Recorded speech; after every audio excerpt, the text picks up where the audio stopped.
Hey friends, welcome to Naked in Truth, the podcast that's designed to open up your mind to help you break down walls and barriers in your life that you might not even know exist yet. But don't worry, every wall that we break down together on this podcast allows you the opportunity to level up and create your impact. With that being said, I think it's time for us to get honest, vulnerable, and naked in truth.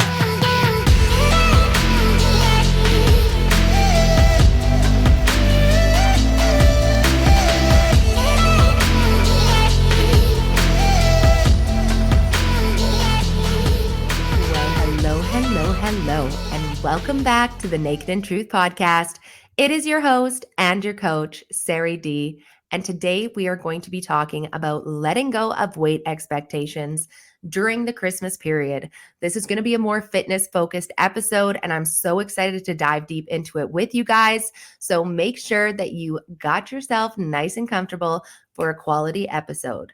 Now, when you're listening to this, it may be less than 2 weeks away from Christmas and less than 3 weeks away from January 1st, 2024. I know, how the heck did we get here already? This year has gone by so fast, and I hope that it's been an amazing one for you guys. Even if it hasn't been an amazing one, I hope that you're taking the lessons that you learned in this past year and ready to take those lessons to move you forward into 2024. I hope that these lessons allowed you to understand more about yourself, what's important to you, what your values are, and how you show up in regards to what you believe. Now, when it comes to going through the Christmas season, many of us are already on a health and fitness journey. A lot of us are on a weight loss journey. We're looking to make a physical transformation. And this is a season where things get all flum-jummered. And now all of a sudden, we're beating ourselves up in our mind. We're not feeling comfortable in our bodies. We're not truly enjoying Christmas.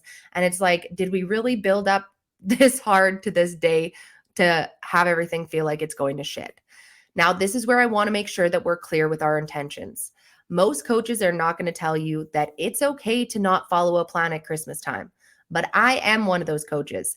I know that a lot of us work our ass off all year long, and Christmas time is generally the couple of weeks where we get to let go. Now, if we are going into Christmas without any expectations on ourselves of how we're going to drink, how we're going to eat, any habits that we're really showing up for ourselves for, then we need to be okay coming out of Christmas, being at a spot where we potentially have gained a few pounds, the pants are a little tighter, maybe we are not looking the exact same in the mirror as what we did prior to Christmas. Now, this is something that a lot of people miss the mark on. They give themselves permission to have no expectations during the holiday season, but then they beat the living shit out of themselves when they come out of it.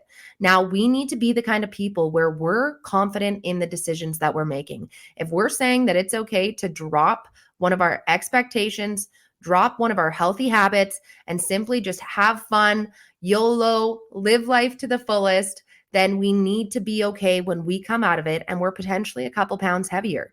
A couple weeks is enough time for us to gain a little bit of weight.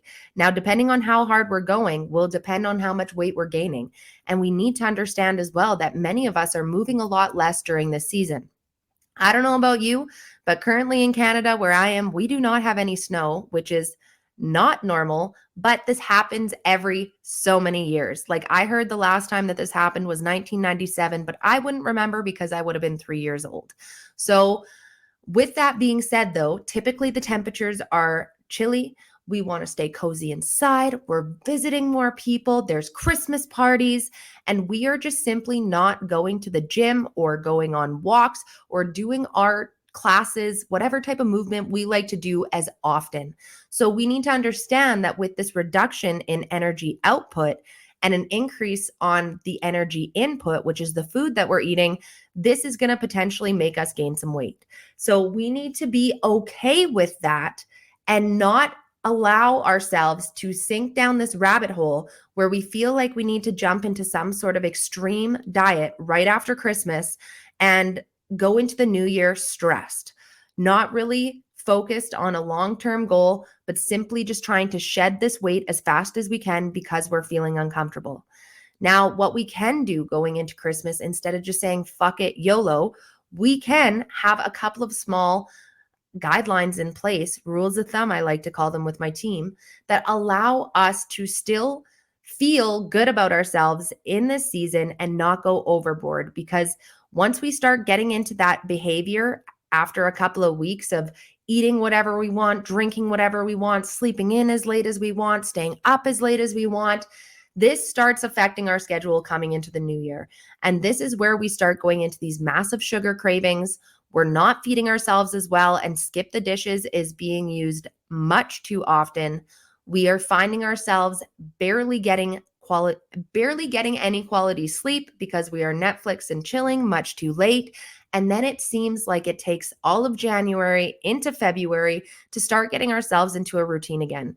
Now, do we really need to let ourselves go in that sense when many of us celebrated Thanksgiving at the end of November? I didn't. I'm Canadian, which means that I celebrated Thanksgiving at the beginning of October.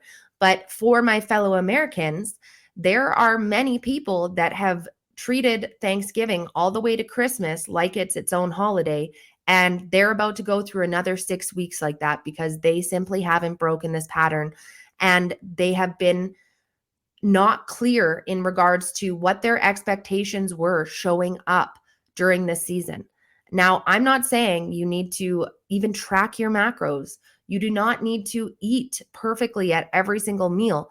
But maybe there are some rules of thumb that we can put in place, like making sure that you still have a water goal. Like, where is your hydration going in these weeks, right? A lot of the time we stop drinking as much when it is chilly out. A lot of us are not making tea, which we should be, because it is an easy way to keep those fluids flowing in the cold months. But we are also just in a point where we're consuming a lot of alcohol. Some of us are really starting to consume alcohol throughout the weeknights during this season, something that we might not typically do through other points of the year. And this is allowing for ourselves to get very dehydrated, and we feel the effects of alcohol that much more, right? Because one of the main reasons as to why we do feel hangovers is because of dehydration, which is why taking electrolytes before you go to bed can make the world of a difference on your hangover. So if you are somebody who finds yourself hungover quite often, I encourage you to get some electrolytes into you before bed. Now, what would that look like?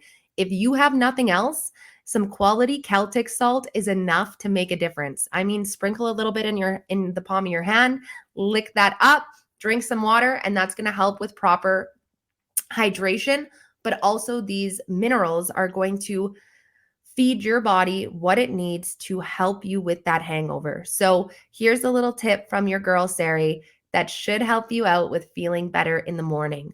But we really don't need to go to extremes when it comes to these the rule of thumb that we want to follow for this season, okay? We want to make sure, and I apologize, I've been struggling with my lungs and I feel like I can kind of like hear it right now, but it's okay. We're strong. I think it's just because it's been so dry out, and ever since I did have the vid, and I got the rash from it and all that fun stuff, my lungs have not been the same. So I need to continue going to the acupuncturist to see if he can continue improving my oxygen flow and improving my asthma.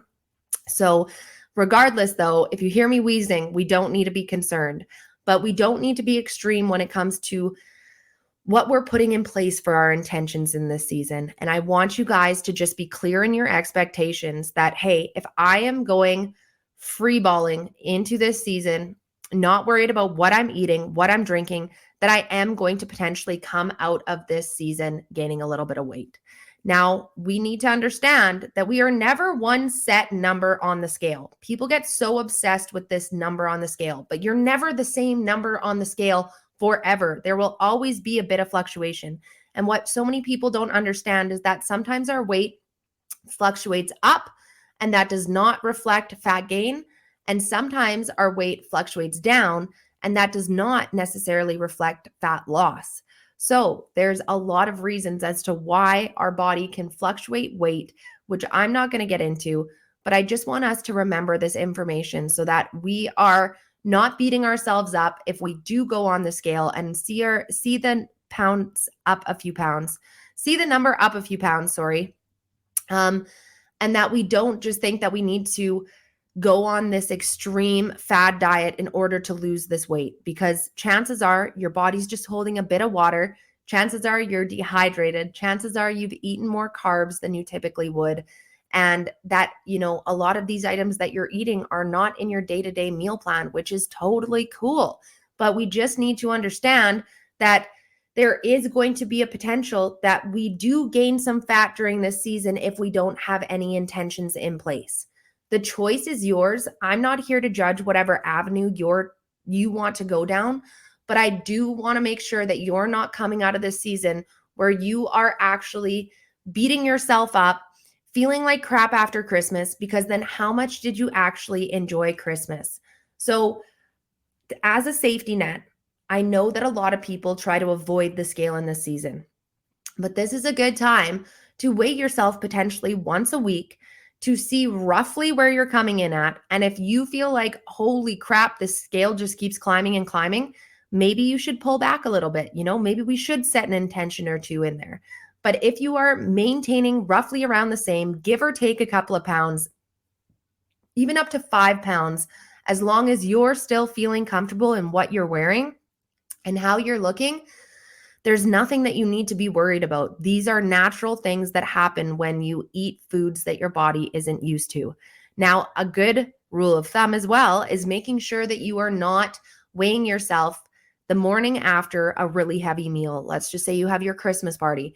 Like, the scale is going to definitely be up after that meal if it's not something that you're used to eating, and you don't need to worry that you gain fat in that time, okay? So I want you guys to know that it's generally about so we all have a maintenance number of calories that our body comes in at and doesn't gain any weight. So we can eat X amount of food without gaining any weight. Now, included in that amount of food is our physical activity. And sometimes our physical activity changes, which therefore means that this number changes too. But you would need to eat that entire number plus 3,000 calories on top of that in order to gain a true pound of fat. Now, some of us can literally do this, and some of us won't even gain a true pound of fat with that threshold. But that is roughly the scientific number for us to actually gain fat. But there are so many factors that come into what is our maintenance calories and how our body digests food, that it isn't always just going to be 3,000 over that maintenance that's going to make us gain weight, okay? So sometimes it is going to take a lot more than that in order for us to see changes on our body. But when we're in a season where we typically celebrate for a couple of weeks, that's when we can see our weight start to trend upwards in fat gain. I want to make sure that you come out of this season feeling confident in your decisions. Not that you are perfect in the way that you're eating and the way that you're drinking and the way that you're moving your body, and that you said no to every Christmas cookie. Like, that ain't it. That is not it. Okay. Don't do that. But what I do want is to make sure that you're not coming out of Christmas freaking yourself out, thinking that you need to lose a shit ton of weight, calling yourself names, being afraid to go anywhere because you feel like none of your clothes fit. Like, these are true issues that people get into, and God forbid getting yourself to a point where you start purging, okay? These are true things that people suffer with in this time. And if you are somebody who has been known to purge, I am going to drop an eating disorder hotline in the comments for you to be able to call in so that you are not alone in the season, because this is a habit that needs to break, okay? This is not a habit that's serving you, nor are any of the ones that I mentioned prior to that, okay? So if you're the kind of person who goes so hard that you harm yourself in the long run, this is something that I am saying to you directly needs to change. This is not behavior that you should condone. It is not serving you in any way. And this is like, you're not enjoying the time that you overindulge, nor are you enjoying the time after, okay?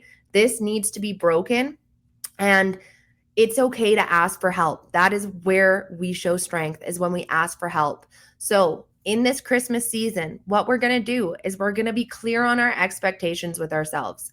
If we are not going to have any intentions going into how we are moving our body, feeding our body, what we're doing for fluids and beverages, then we need to understand that we might gain some fat in this season and that the scale will definitely fluctuate. If we are going in with some intentions, we don't need to have every single intention in the book. We need to be reasonable. We need to still be able to enjoy the season. And I can promise you guys that it's okay if we gain a little bit of fat, okay? What's not okay is if we keep treating this season as if it's continued into January, as if it's continued into February. We cannot be at a point where we feel so uncomfortable in our skin that we don't feel good about ourselves, okay? So this is the message that I want to portray for today, is for us to make sure that we are clear on our intentions and that we let go of these weight expectations, that the scale is supposed to stay the same while we enjoy Christmas, because that ain't it, okay? Now, with that being said, I would also like to use this podcast as an opportunity to talk about the petition that I have started for all of Canadians. Right now, our grocery prices have gotten to a point where they are unaffordable. It is to a point where I do not understand how a low-income family is able to make it right now. Now, the Canadian government has said that they are going to be offering this grocery credit rebate, but it's a one-time credit rebate, and it's only going to low-income families that are already receiving a GST check. Now, if you are making an income where you're already receiving a GST check, you are already at a point where life is too expensive in Canada. This grocery rebate is now not doing anything extra for you. And if I can be completely honest, it was a way for them to look like they're offering something, but not really make a change because it still falls under the GST guidelines there. So when we're looking at how much prices have increased, there is over a 20% increase on some items compared to just a few years ago. There is currently a case going on in the House of Commons right now with the federal government and the major grocer companies of Canada, and they are in discussion of how they can change this. Now, it doesn't look very positive for us currently because what the government is wanting to put forth through as essentially a code for the grocers to sign off on, the grocers aren't sure they want to do that because it's giving a lot of pricing power to the distributors, essentially, okay? So the people who they're getting all of their products from. So they're saying that the Canadian consumers are going to probably end up paying more, which is absolutely ridiculous. There is absolutely no reason as to why we should end up paying more if they're trying to correct the pricing overage. Because right now, grocers are currently at a spot where they have doubled their net income of what they're taking home at the end of the year since prior to the pandemic. Over double, guys. I don't think that we really understand that. Like, let's just say you are a salary and you take home $50,000, but really by the time you're done your taxes and everything, it's around 30. Okay, so they're bringing home over $60,000 now. And we need to understand that they have a civil responsibility to consumers because they are a necessity. We need groceries in order to live. Like, I literally just heard it was a news coverage on a grocery store in Nunavut, okay, Northern Canada. It was literally $11.49 for one can of chicken noodle soup. I don't even know if it's brand name, and that was on sale. It is getting to the point where children are being malnourished in the North because of the food costs and the inability to get fresh food there. Like, if we're sending people to the moon, but we can't get fresh food to people hundreds of kilometers north of us, there's a fucking issue. Like, if we cannot see that they are only putting effort to the spots where they can continue to get more money, like, we'd be blind. So this is where I encourage us to stand together and to sign this petition so that I can take it forth to the federal and provincial government, because they have their own responsibility to hold too. They still charge taxes on, pardon me. They still charge taxes on groceries, okay? It's not all of the groceries, but for us, for example, in Saskatchewan, they implemented 6% PST on top of 5% GST, aka 11% tax that we're paying on groceries. Now, I can understand a liquor tax. I can understand GST on there. There's like, it's not a necessity for us to live, but when it comes to necessity items, there should be absolutely no tax on there, okay? And I know that they're still charging tax because I see it on my grocery bill all the time. So this is where the federal and provincial government can come in and stop charging that for us, right? We could have something set up where it's like low income had a card that they showed at the grocery store, and it gave a slightly different pricing so that it was more affordable for them to be able to get their groceries, which in turn would take people away from the food banks, right? Because right now they're saying that it's almost 8.5 million people per month that are going through the food bank in Canada. That is absolutely insane, because imagine all of the people who actually need that but don't have access to the food bank. That is a ton of people, which is why we need to change something here. Our housing costs have gotten so high that there is absolutely no way that people can pay to live in a home, but also pay for groceries. And this is where we need change, because food is a necessity and everybody deserves the right to eat good quality food at an affordable price, no matter their location or their job. And that is what I'm currently fighting for. So if you are a Canadian resident and you are tired of these unaffordable grocery costs, I encourage you to take 2 seconds and go to the petition in the comments section of this podcast episode and sign this petition. Please, from the bottom of my heart. I can promise that we are so much stronger when we stand together, but nothing is going to change if we don't raise our voices. And I am proud to be the one here standing up for us, making sure that I am bringing all of our voices forward to the federal and provincial government to make this change for us. So I just want to encourage you guys to make sure that you are clear on your expectations this Christmas. But also make sure that you take 2 seconds to go and check out this petition, because this podcast will always be about bringing us together to create a stronger community. And when we feel good about ourselves and when we feel good about the decisions that are being made in our country, it's really easy for us to be strong people and have a good, healthy, happy society for all of us to live in. Okay? So I just want to thank you guys for tuning into this episode. And if you took a second to sign that petition, because if there's one Christmas wish that I could ask of you this year, it is to sign that petition for me. I hope that on the next podcast, my voice will be back a little bit, but thanks for bearing with me, guys. And just know that I love you all from the bottom of my heart. There's nothing that I want more than for us all to flourish and thrive. So that means that I will catch you next week with another episode of How We Can All Grow Together.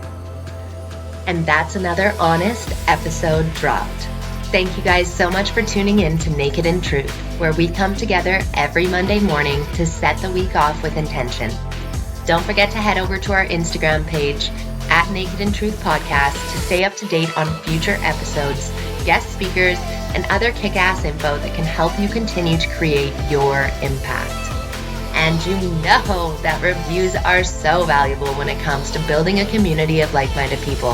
So if you enjoyed this podcast, please drop some love on Apple Podcast reviews and share this episode with someone who you think needs it.